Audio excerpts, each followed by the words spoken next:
प्यारे विद्यार्थियों, सब तो पहला मेरे वालों प्यार भरी सत श्री अकाल। अज मैं तुहाडे नाल पंजाबी भाषा की लिखाई नूं सुंदर बनाउण संबंधी कुछ नुकते साझे कर रहा हाँ। मैं सारे अखरां नूं उन्हां दी बनतर दे आधार ते वख-वख 8 वर्गां विच वंडिया है। सो तुहानूं मैं हर वर्ग के अखरां की बनावट करके दिखावांगा। मैनू उम्मीद है कि तुसी भी इसे तरह अपनी लिखाई की अखरां की बनावट की प्रैक्टिस करोगे, जिस नाल कि तुहाडी लिखाई विच सुधार आवेगा। जे साडी लिखाई सुंदर होवे तां साडे किते होए काम दा अध्यापक उत्ते चंगा प्रभाव पैंदा है अते पेपरां विच भी असीं अच्छे नंबर प्राप्त करते हाँ। सो ये जरूरी है कि साडी लिखाई सुंदर होवे, जिस नाल साडा काम प्रभावशाली होवे। एक बच्चा कोई भी जो नहाता धोता सुंदर कपड़िਆਂ विच होवेगा वो सानू खूबसूरत लगेगा, पर एक पासे बिना नहाता मैले कुचैले कपड़िਆਂ विच कोई वधिया प्रभाव नहीं छड्डदा।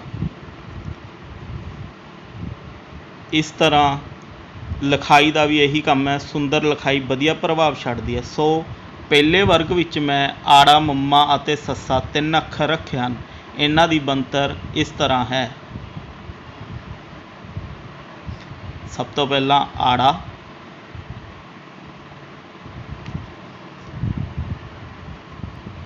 इस तो बाद मम्मा,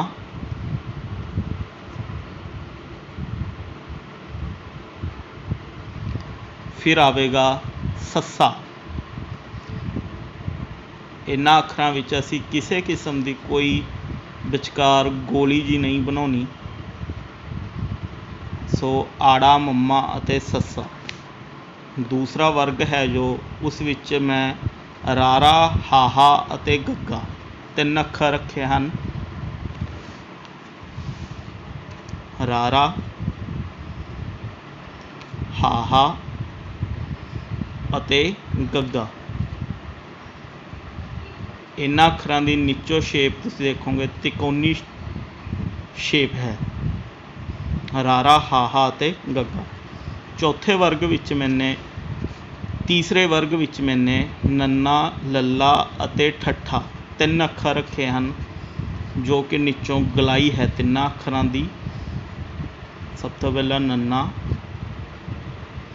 लल्ला,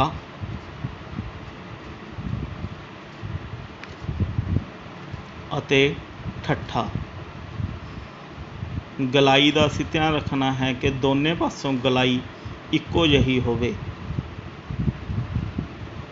सो इस तो बाद चौथा वर्ग की गल करते हैं। इस विच दद्दा, चच्चा, ढड्डा अते जज्जा 4 अखर रखे हैं। इन्हां अखरां की बनतर मैं तुहानूं करके दिखा रहा हाँ। वर्ग नंबर 4। सब तो पहला दद्दे की बनतर देखांगे, इस तो बाद चच्चा, इस तो बाद ढड्डा,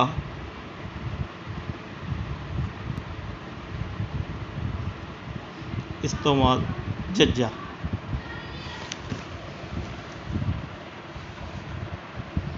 सो इस तो अगे 5वें वर्ग विच 6 अखर रखे हैं मैंने, पप्पा, खखा, धद्दा, थत्था, घग्गा ते यैया। सो 5वां वर्ग जिस विच 6 अखर हैं। सब तो पहला पप्पा,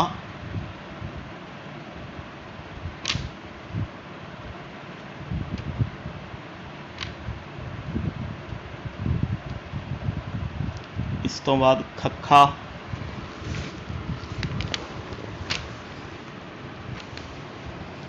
धद्दा,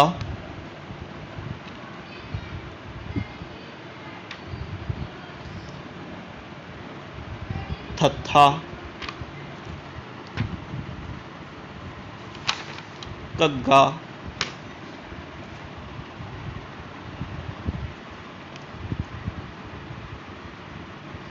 ਅਤੇ ਯਈਆ।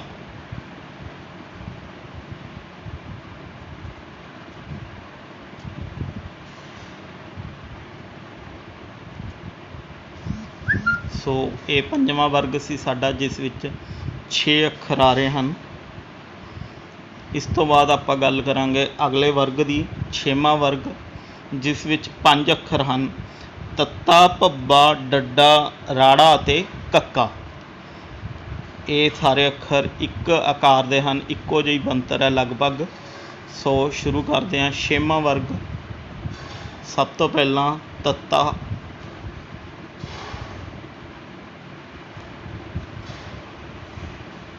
ਇਸ ਤੋਂ ਬਾਅਦ ਭੱਬਾ,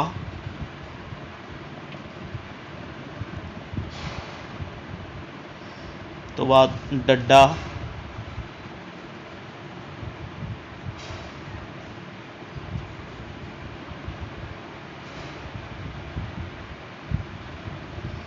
ਫਿਰ ਰਾੜਾ,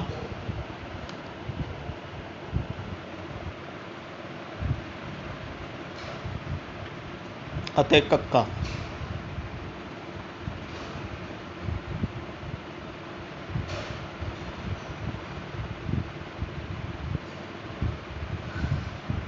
ਇਸ ਤੋਂ ਅੱਗੇ 7ਵਾਂ ਵਰਗ, ਜਿਸ ਵਿੱਚ ਫਿਰ 6 ਅੱਖਰ ਹਨ।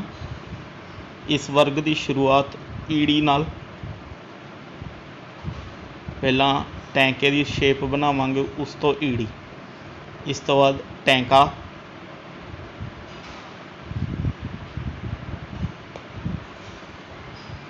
ਫਿਰ ਫੱਫਾ,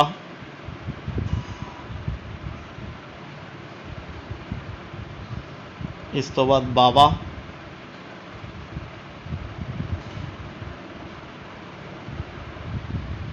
ਇਸ ਤੋਂ ਬਾਅਦ ਯਈਆਂ,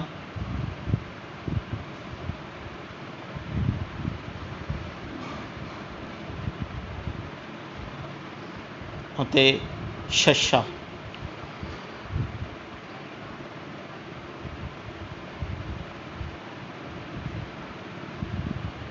ਸੋ ਇਹ ਸਾਡਾ 7ਵਾਂ ਵਰਗ ਸੀ।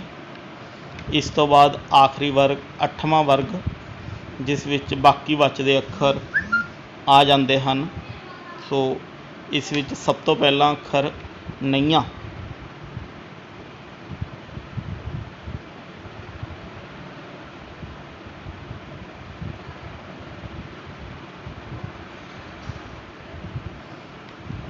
ਇਸ ਤੋਂ ਬਾਅਦ ਊੜਾ,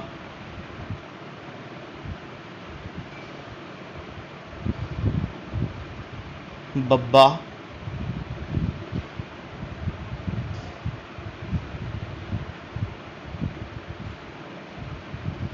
ਇਸ ਤੋਂ ਬਾਅਦ ਝੱਝਾ,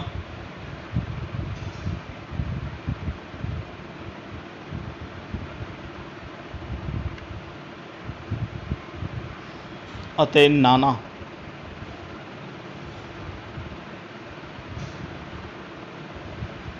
ਇਹ ਤਕਰੀਬਨ ਸਾਰੇ ਹਰੇਕ ਅੱਡ ਸ਼ੇਪ ਦਾ ਅੱਖਰ ਸੀ, ਉਹਨਾਂ ਨੂੰ ਰੱਖਿਆ ਗਿਆ ਹੈ।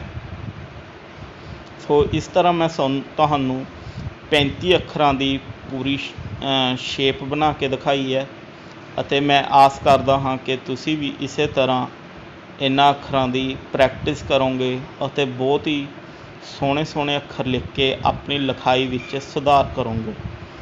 ਧੰਨਵਾਦ।